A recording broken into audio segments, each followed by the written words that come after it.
तो दोस्तों नमस्कार, स्वागत है आपका स्कैप रोबोटिक्स सेंटर के ऑनलाइन एजुकेशन पोर्टल पर। मैं हूं Abhinav Srivastava, the owner of Scap robotics centre Lucknow. मैं आज का जो वीडियो काफी दिनों के गैप के बाद ला रहा हूं और इस वीडियो की जो एक आने की एक समीकरण था कि क्यों ये इस वीडियो को बनाया जाए, क्यों नेसेसिटी इसकी महसूस हुई। तो वो नेसेसिटी इसलिए महसूस हुई क्योंकि एक मेल आया मेरे पास और वो मेल एक छत्तीसगढ़ के लड़के का था जो वहां की रीजनल किसी यूनिवर्सिटी में पढ़ रहा था। ठीक है, तो अब उसका प्रॉब्लम एक बहुत जेन्युइन था कि सर जो रिसर्च हैं जिसको कंसल्ट करते हैं उसमें एक टर्म बार आ रहा है। वो टर्म आज करके इंडस्ट्रियल ऑटोमेशन सेक्टर में उसका काफी हद तक नाम है और वो जो आपका टॉपिक है वो टॉपिक अपने आप में इटसेल्फ बड़ा इंटरेस्टिंग है। लेकिन प्रॉब्लम क्या है कि उसके बारे में हमारे इंडिया में अभी बहुत कम रिसर्च इस ड्यूरेशन में पहुंची है। आगे मैं आपको बोर्ड पर भी एक चीज इसके कुछ पैरामीटर्स दिखाऊंगा कि इन पैरामीटर्स से मिलके ये चीज बनती है। अब वो चीज है क्या, इंपॉर्टेंट बात यहाँ पर ये है। तो वो चीज स्टूडेंट्स है बायोनिक्स। बायोनिक्स क्या चीज होती है इसके बारे में उस लड़के ने मुझसे पूछा और उसका एप्लीकेशन का सोचा कि क्या एप्लीकेशन सर क्या हो सकता है इसका। हम इस बायोनिक नाम के टर्म को इंडस्ट्रियल ऑटोमेशन सेक्टर में मैक्सिमम जर्नल्स में हम देख रहे हैं। तो ये कोई नई टेक्नोलॉजी कहाँ से आ गई। तो उस कैंडिडेट को मैंने आंसर भी दिया और मैं आपके सामने भी वही चीज बताना चाह रहा हूँ कि टेक्नोलॉजी नई नहीं है, ये काफी 1954 की टेक्नोलॉजी है ये। उसके बाद 1972 में इसको जो है उतारा गया धरातल पर। तो ये टेक्नोलॉजी इंडिया के लिए नहीं हो सकती है लेकिन वर्ल्ड के लिए टेक्नोलॉजी नहीं है। ठीक है, तो बायोनिक्स क्या होते हैं इसके बारे में स्टडी करेंगे आज। इसके लेवल्स क्या होते हैं और इसको मैप कैसे किया जाएगा टेक्नोलॉजी के साथ। तो अगर हम सिर्फ वर्बली एक बात को कहें तो बायोनिक्स क्या होता है, तो इससे पहले हम कंप्यूटर साइंस में एक टर्म पढ़ते थे। उस टर्म का नाम था ह्यूमन सिस्टम या ह्यूमन मशीन इंटरफेस। ऐसी डिवाइसेस जो ह्यूमन को मशीन से इंटरेक्ट करने में मदद करती थी। ठीक है, तो उसमें वो डोमेन जो आता था ऐसी इंटरफेसिंग डिवाइसेस का, जैसे एलसीडी डिस्प्लेस हो गया, ग्राफिकल यूजर इंटरफेस हो गया। तो इसकी मदद से हम सिस्टम को ज्यादा जान सकते थे, उस पर अपने हिसाब से वर्किंग कर सकते थे। अब लेकिन यहाँ पर बायोनिक्स जब SCI था हमारे पास, तो बायोनिक्स का क्या यूज है। तो बायोनिक्स जो है वो एक बिल्कुल सेपरेट स्ट्रीम ऑफ साइंस है जो क्या करती है कि किस तरह से ऑर्गेनिज्म जो होते हैं उनकी फंक्शनैलिटीज नेचर ने उनको दी है, उन फंक्शनैलिटीज को हम उसमें उनकी फंक्शनिंग कैसे वर्क कर रहे हैं और कहां तक वो फंक्शनैलिटीज की हम मॉडलिंग कर सकते हैं। तो बेसिकली मॉडलिंग किसकी है, नेचुरल चीजों की आर्टिफिशियली, जैसे कि रोबोट्स होते हैं। अब रोबोटिक्स के ज्यादातर जर्नल्स में आपको बायोनिक्स का नाम मिलेगा। क्यों, बायोनिक्स और प्रोस्थेटिक्स, बायोनिक्स एंड प्रोस्थेटिक्स का नाम आपको रोबोटिक्स के आते हो जिस जर्नल पे आपको कोई एडवांसमेंट्स के आपको आसार नजर आए या आप उस एडवांसमेंट के हिसाब से उसको बायोनिक्स का और प्रोस्थेटिक्स का बार बार, क्योंकि रोबोटिक्स के ज्यादातर एरियाज में बायोनिक्स और प्रोस्थेटिक्स का ही एप्लीकेशन आता है। मतलब अभी हम ह्यूमनॉइड रोबोट्स पे वर्क तो कर रहे हैं। ह्यूमनॉइड रोबोट सोफिया नाम का ह्यूमनॉइड रोबोट बन भी चुका है, लेकिन मेजॉरिटी ऑफ द वर्क जो हम रोबोटिक्स से लेते हैं, इस सेक्शन से लेते हैं, वो प्रोस्थेटिक्स में लेते हैं और बायोनिक्स में लेते हैं। प्रोस्थेटिक्स मतलब आर्टिफिशियली ह्यूमन ऑर्गन की ट्रांसप्लांटिंग और उसको बनाना। बायोनिक्स भी कुछ हद तक यही चीज है। प्रोस्थेटिक्स के पहले का पार्ट है बायोनिक्स। अब प्रोस्थेटिक्स के पहले का पार्ट कैसे है, प्रोस्थेटिक्स में क्या होता है, आपका जो आर्टिफिशियल लिम्ब जैसे बन गया हमारा, तो वो आर्टिफिशियल लिम्ब बन गया, उसको हमने इम्प्लांट कर दिया, उसको हमने लगा दिया किसी ऐसे बंदे में या ऐसे ह्यूमन में जिसमें किसका एक लेग डिफॉल्ट था या उसका एक लेग खराब हो चुका था, तो हमने एक बायोनिक लेग लगा दिया। इसको प्रोस्थेटिक भी कहते हैं। इस साइंस को प्रोस्थेटिक्स कहते हैं और उसके मेकिंग के, उसके नेचर को भापना, उस नेचर को भाप कर एक आर्टिफिशियल मॉडलिंग जो कराई जाती है वो बायोनिक्स के थ्रू कराई जाती है। तो बायोनिक्स को हम मोटा माटी हम ये समझें कि बायोनिक्स क्या चीज है। तो बायोनिक्स का मतलब होता है हम नेचर की स्टडी करके नेचर के पैरेलल में एक नई चीज खड़ी कर दें जो जिसकी कैरेक्टरिस्टिक्स नेचर के बनाई हुई उस चीज के बिल्कुल एग्जैक्टली सेम हो। एग्जैक्टली सेम मैंने कहा 100% अचीवेबल इसको नहीं मानते हैं, लेकिन हम मान सकते हैं कि 100 कि हम कोशिश करते हैं, it is our desired effort कि हम उसको जो है नेचर के जिस तरह से नेचर ने बनाया उस चीज को, उस तरह से हम उस चीज को मॉडल कर सकें।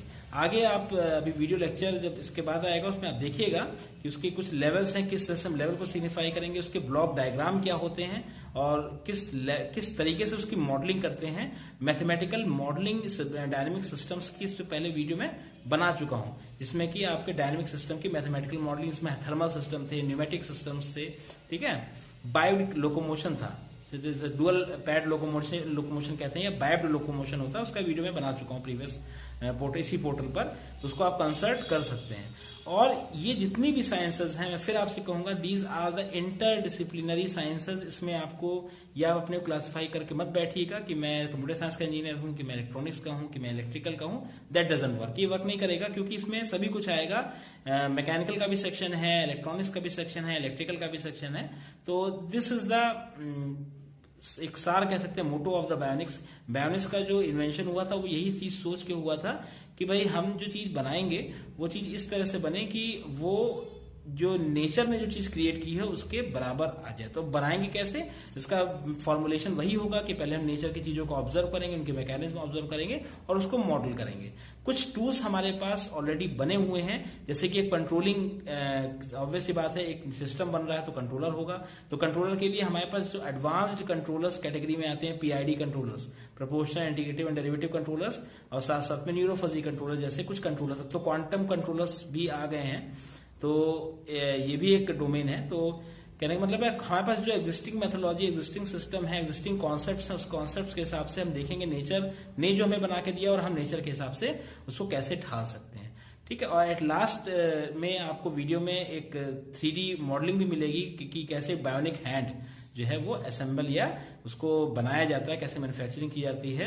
तो अब जितने वीडियोस हम स्कैप रोबोटिक्स सेंटर के माध्यम से आपके सामने लाएंगे, उन सारे वीडियोस में आपको एट लास्ट में आपको उसका रियल एप्लीकेशन, वर्क करता हुआ एप्लीकेशन भी आपको देखने को मिलेगा। जिससे कि बहुत से बच्चों की कंप्लेन आ रही थी कि सर आप जो कॉन्सेप्ट बताते हैं उसके लास्ट में उसका एक वर्किंग प्रोटोटाइप भी हमें बता दिया करिए। तो मैंने कहा चलो ये चीज भी अच्छी है, तो एक वर्किंग प्रोटोटाइप मैं उसके सामने आपको इस वीडियो के लास्ट में मैं लेकर आया हूं। वो अब जितने सब्सीक्वेंट वीडियोस आएंगे उन सब्सीक्वेंट वीडियोस में वो चीज आपको मिलेगी देखने को। तो चलिए आगे देखते हैं कि लेक्चर पॉइंट ऑफ व्यू से क्या क्या चीजें इंपॉर्टेंट है और क्या इसको बायोनिक्स को और समझते हैं, व्हाट इज बायोनिक्स। अब यहाँ पर एक थोड़ा सा जो इम्पोर्टेंट है, मैंने बताया था आपको इससे पहले वाले सेक्शन में कि बायोनिक्स को समझने के लिए हमें थोड़ा डायग्राम मिल जाए कि किस तरह से लेयर बाय लेयर वर्किंग होती है। तो यहाँ पे देखिए इंपॉर्टेंट बात क्या है कि बायोनिक्स का फुल फॉर्म क्या है, बायोलॉजिकली इंस्पायर्ड इंजीनियरिंग, ठीक है। It is the biologically inspired engineering का मतलब क्या है कि वही चीज मैंने बताया कि किस तरह से इंजीनियरिंग को एक बायो या बायोलॉजिकली किसी चीज से जोड़ना, कैसे वो इंटरफेस करेगी, कैसे वो एग्जैक्टली उसी की तरह बनेगी जैसे कि नेचर ने हमें बना के दी है। जैसे कि विचार कहाँ से लिया, उसको हमने सोचा कहाँ से, उसके बारे में आइडिया कहाँ से लिया, नेचर से लिया। नेचर में हमने स्पाइडर देखी, फिर उसको मॉडल किया हमने अपने फंक्शंस में। तो अभी हम जस्ट एक बेसिक फ्लो थ्रू दे देते हैं कि क्या क्या चीजें बायोनिक्स में आती हैं और क्या क्या आपको पढ़ना चाहिए इसमें, ठीक है। दैट इज द एक्चुअली आपको पढ़ाए जाने चाहिए। तो बायोनिक्स में इसका जैसे कि पहला दिया हुआ है, it is the study of mechanical system that functions like living organism और part of a living organism. ये एक मैकेनिकल रियल वर्ल्ड थिंग्स के, ठीक है। तो बाय इसके हम फोर्स, टॉर्क, कैरेक्टरिस्टिक्स और कई कैरेक्टरिस्टिक्स हम उसको आर्टिफिशियली फ्रेम करें जिससे कि वो रियल वर्ल्ड मशीन की तरह काम करे, जैसे कि रियल वर्ल्ड नेचर ने हमें बना के दिया। एप्लीकेशन एरियाज, यहाँ पे इंपॉर्टेंट बात क्या है, साइबरनेटिक्स नाम से एक एप्लीकेशन एरिया दिया हुआ है। Cybernetics is a type of, जैसा कि हमारा एक्टिवेशन फंक्शन के फॉर्म में होता है जब एएनएन पढ़ते थे हम, आर्टिफिशियल न्यूरॉन मॉडल हमने जब बनाया था। तो सेंसर से कंट्रोलर से वो एक्शन सिस्टम में चला जाएगा। तो साइबरनेटिक ये एक्चुअली जितना ब्लॉक डायग्राम है, ये ब्लॉक डायग्राम साइबरनेटिक का है। तो साइबरनेटिक क्या है, साइंटिफिक कम्युनिकेशन स्ट्रेटजी को देखता हो उसको साइबरनेटिक्स कहते हैं, ठीक है। और साइबरनेटिक्स में क्या क्या हो सकता है, क्या क्या होता है, एनालिसिस ऑफ फीडबैक जो फीडबैक यहाँ से जो आपका आया, रिएक्शन में फीडबैक आ रहा है, ऑब्वियस सी बात है वही उससे ही हम एरर की मिनिमाइजेशन की क्राइटेरिया को देखेंगे। तो analysis of feedback, black box concept भी इसमें आते हैं। ब्लैक बॉक्स कॉन्सेप्ट का मतलब क्या हो गया कि हम एक चीज का जो ब्लैक बॉक्स कॉन्सेप्ट आया है, ये ब्लैक बॉक्स टेस्टिंग में आया है, जिसमें हम क्या करते थे, ओवरऑल सिस्टम को हम क्या करते थे, एक बॉक्स ब्लैक बॉक्स मान के चलते थे और सारी फंक्शनैलिटी, सारे एरर्स और जो भी डिस्गाइज था वो हम उसी में सॉल्व करके सिस्टम को एक नटशेल बना के एक मॉडल देते थे कि भाई आप इसमें बस इनपुट डालो और आपको डिजायर्ड आउटपुट मिल जाएगा। तो that is black box concept. और डिराइव्ड कॉन्सेप्ट्स में कौन कौन से आएंगे, जिसके लिए साइबरनेटिक्स बना है, कम्युनिकेशन स्ट्रेटजीज, कंट्रोल स्ट्रेटजीज, और साथ साथ में एक बहुत इंपॉर्टेंट पैरामीटर है that is the self organization. Self organization या एडाप्टिव लर्निंग भी कहते हैं इस चीज को, एडाप्टिव कंट्रोल भी कहते हैं। हमारा चूंकि हमारा जो सिस्टम है वो इंडिपेंडेंटली वर्क करेगा, तो हमें क्या चाहिए, हमें ये चाहिए कि हमारे सिस्टम में जो भी समय के साथ रियल वर्ल्ड प्रॉब्लम्स में जो भी चीजें स्टिमुलाई आए, वो स्टिमुलाई के हिसाब से सिस्टम अपने फंक्शंस को एडजस्ट कर ले, और इसी चीज को हम एडाप्टिव कंट्रोल कहते हैं।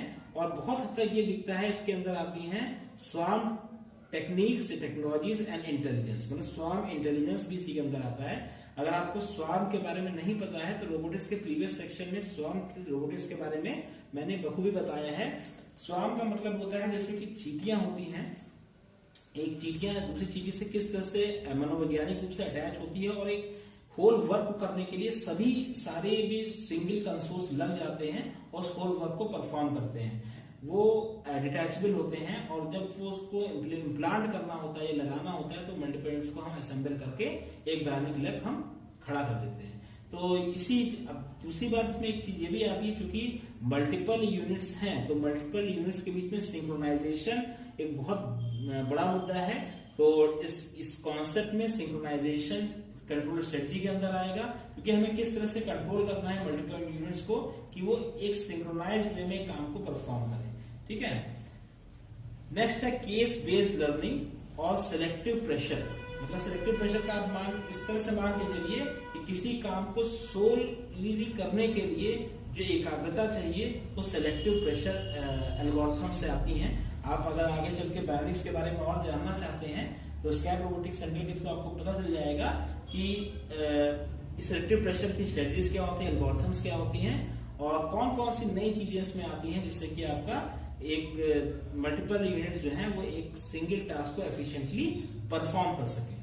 तो ये छोटा सा एक पार्ट है कि बायोनिक के बारे में कि बायोनिक होता क्या है और बायोनिक्स कैसे काम करता है। हम कैसे विजन रखते हैं कि एक मशीन को हम एक ऐसे रियल वर्ल्ड नेचर में जो मौजूद एग्जिस्टिंग क्वांटिटी, एग्जिस्टिंग थिंग है उसी की तरह सोचने पर उसको हम मजबूर करें और उसी तरह के से उसी इफिशिएंसी से उससे हम वर्क कराएं।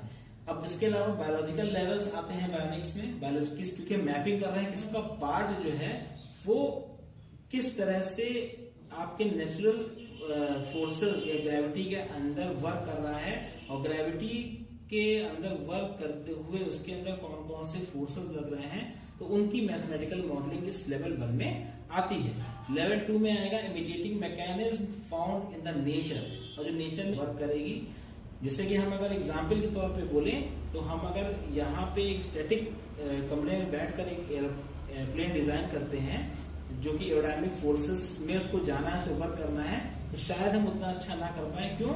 क्योंकि रियल वर्ल्ड कंडीशंस में उसकी जब मॉडलिंग की जाती है तो उसमें एयर फ्रिक्शन बहुत बड़ा रोल प्ले करता है, जबकि आपके इस स्टैटिक रूम के अंदर एयर फ्रिक्शन के बारे में आपको सोचना उतना नहीं पड़ेगा, ना ही उसको कैलकुलेशन में लाना पड़ेगा। तो पहले में पॉलिसी मेकिंग, सेकंड में इम्प्लीमेंटेशन एंड थर्ड में आपका उसकी अडेप्टिवनेस को मेंटेन करना। Study principles by social behaviour and self organization, मतलब उसको सोच के बारे में देखना है।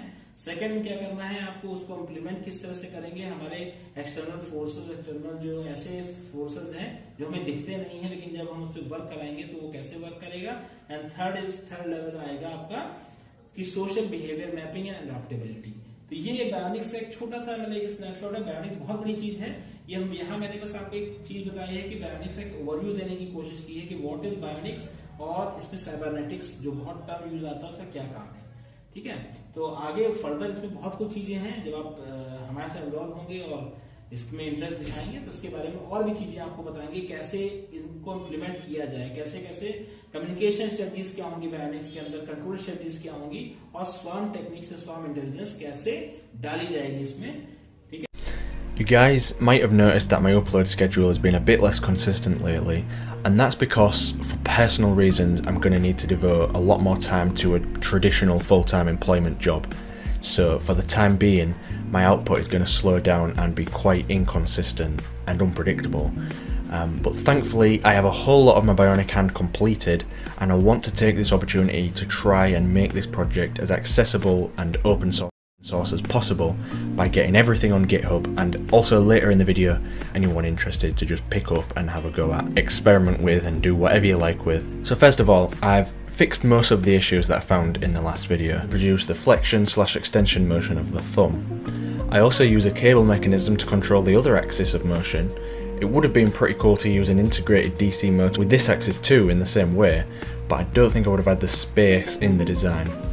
Up until now I've been prototyping these very tiny and precise parts on my SLA printer, but I've also tried using some of Matahaka's PTL motors on an FDM printer.